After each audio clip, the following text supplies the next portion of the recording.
All right, jumping right into today's deep dive. Let's get our hands dirty with the Kenyan news cycle. We're talking October 15th, 2024. All the juicy bits, the big players. You know we're going to hit those headlines from Kenyans.co.ke, the East African, all the usual suspects. Of course, gotta have the classics. But we've also got our eyes peeled for those under-the-radar stories from Taifa Leo and Gafla. Got to keep things spicy, right? Absolutely. It's all about getting the full picture, understanding the nuances. Exactly. And speaking of nuances, can we talk about Deputy President Gachagua for a second? The guy's impeachment trial is the talk of the town. It's like a political thriller unfolding right before our eyes. No kidding. Capital FM and Nairobi Wire are all over this high court ruling. They just shot down Gachagua's attempt to hit pause on that trial. So he's facing the music corruption charges, tribalism accusations, the whole 9 yards. And what makes this even juicier? Joey. These charges, they scream potential abuse of power. That's what makes this whole trial so captivating. Makes you think, huh?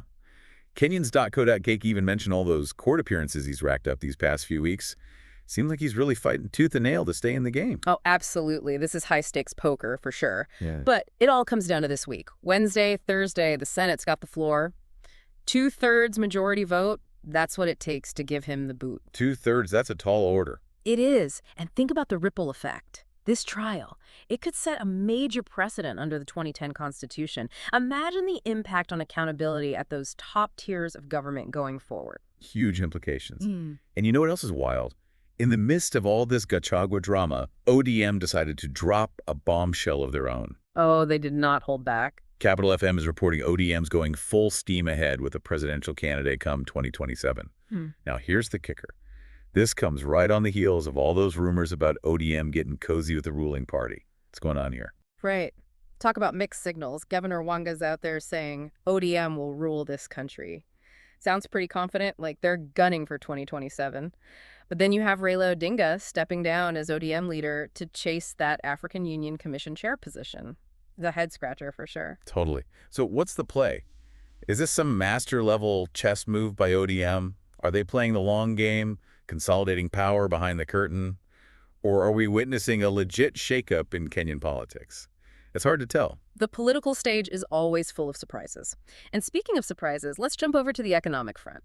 Business Daily's got this interesting take on things, kind of a mixed bag, really. Yeah. How's the economy looking these days? Well, on the bright side, Kenyans.co.ke tells us the shilling is holding strong. That's got to be good news for keeping those import costs in check, right?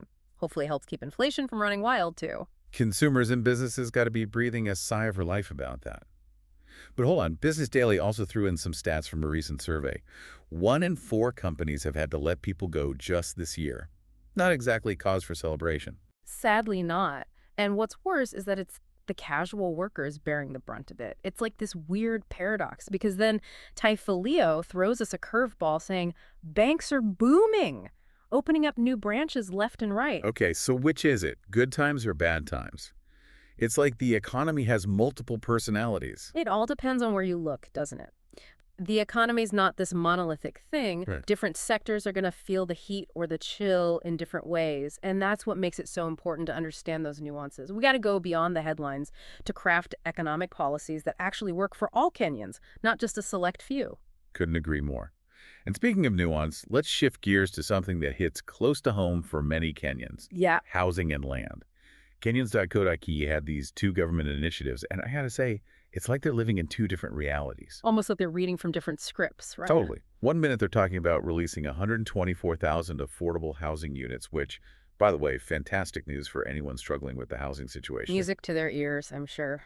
But then, the next minute, Environment CS Dual is all about reclaiming riparian land along Nairobi rivers. Every single bit of it. Wow, talk about a bold move.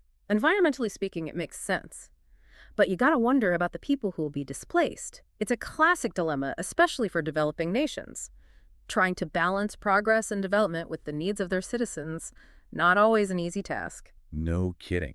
On the one hand, you've got this incredible opportunity to make housing affordable, which is huge. And reclaiming that riparian land, that's vital for the environment. But on the other hand, we can't ignore the impact it'll have on those who are displaced, or the disruption it might cause. Exactly. It all comes down to finding that balance. Careful planning, real community engagement, and recognizing that not all progress is created equal. It's a tough situation all around. And it's not just domestic issues either. We saw that story from Kenyans.co.kk about the situation in Lebanon, Kenyans caught in that conflict, the government trying to evacuate them. But here's the thing. A lot of Kenyans decided to stay put. Exactly. They organized flights, the whole shebang, but most people just didn't show. It's easy to look at that and think it's strange. I mean, who wouldn't jump at the chance to escape a war zone, right? But it's just not that simple. You got to factor in the deep-seated mistrust some citizens might have. The government makes promises, but do those promises always pan out? Right. It's about more than just logistics. It's about that leap of faith, and Wow. sometimes when you've been let down before. That leap feels impossible. Plus, think about the human cost. Leaving everything you know behind, even if it's dangerous, for an uncertain future. It's a heavy decision. It really makes you think. And while we're on the topic of tough situations, there were those two stories from the education sector, both on Kenyans.co.kk, both absolutely heartbreaking. The one where parents had to pull their kids out of a school because of alleged neglect, awful. And then that other case with the child's death, still shrouded in mystery. The parents, the community, they deserve answers. Absolutely. They deserve transparency, accountability. Schools are supposed to be safe havens, places where kids can learn and grow without fear. When something like this happens, it shakes the very foundation of that trust. And the lack of clear answers just makes it worse. It fuels speculation, deepens the pain. Transparency is key here. It's the only way to even begin to rebuild that trust. All right, on a slightly lighter note, General Muzi's back at it. This guy, I swear, always good for a headline. Capital FM picked up on his latest comment, something about the attractiveness of Kenyans. Yeah, his little jokes. But here's the thing. We got to be mindful. Those off-the-cuff remarks about Kenya, they can rub people the wrong way. Especially given the history there. Exactly. It's a complex relationship.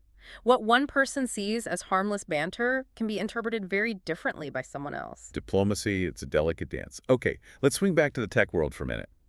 Kenyans.co.kk had that piece about the government's new push for mandatory registration. Anyone selling computers, phones, they got to get in the system. Makes sense, though, right? Cybercrime is exploding, no surprise there. It's like every day there's a new scam, a new threat. And this is their way of trying to get a handle on it. Now, whether this registration thing actually puts a dent in cybercrime, that's a whole other debate.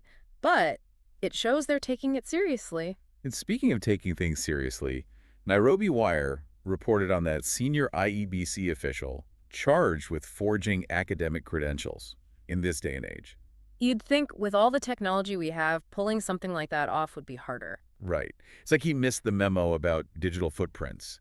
You can't just erase your past with a click anymore. It goes to show that no matter how advanced we get, human nature and the temptation to cut corners, that never really changes. Yeah, it's like the more things change, the more they stay the same. But also, it feels like things are changing faster than ever. This whole conversation has me thinking we've hopped from politics to economics, education to international affairs, even that whole cybercrime thing. It's a lot to process. And we're just scratching the surface, right? But that's what makes these deep dives so valuable. It's not just about individual headlines. It's about connecting the dots, identifying the patterns, and understanding the forces shaping Kenya today. Totally. And there have been some pretty clear themes emerging today. Right. It's that classic balancing act. Look at those housing and land initiatives we were just talking about. On the one hand, you're trying to tackle this housing crisis, making homes affordable, which is huge. But at the same time, you're reclaiming land, which has its own set of consequences. Exactly. And it's not just about housing and land, right? We talked about the digital world too.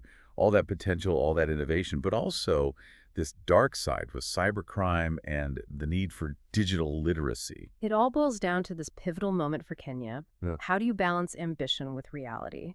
How do you pursue progress without losing sight of responsibility? These aren't easy questions. Not at all. It's about making tough choices, weighing the options, and understanding that sometimes progress comes with a price. And hopefully, finding ways to minimize that price, especially for those who are most vulnerable. So as we kind of wrap things up here, what really stood out to you from all these stories? You know, despite all the challenges, all the complexities, what strikes me most is the resilience of the Kenyan people. The drive, the determination to shape their own future. Whether they're demanding more from their leaders or navigating this new digital landscape, there's this underlying current of agency. That gives me hope. It's a good reminder that even amidst the chaos, there's always hope. Yeah. Well, that about wraps up our deep dive into the Kenyan news cycle for today, October 15th. Thanks for joining me. Anytime. It's always a fascinating conversation. Until next time, keep those critical thinking caps on. See you soon.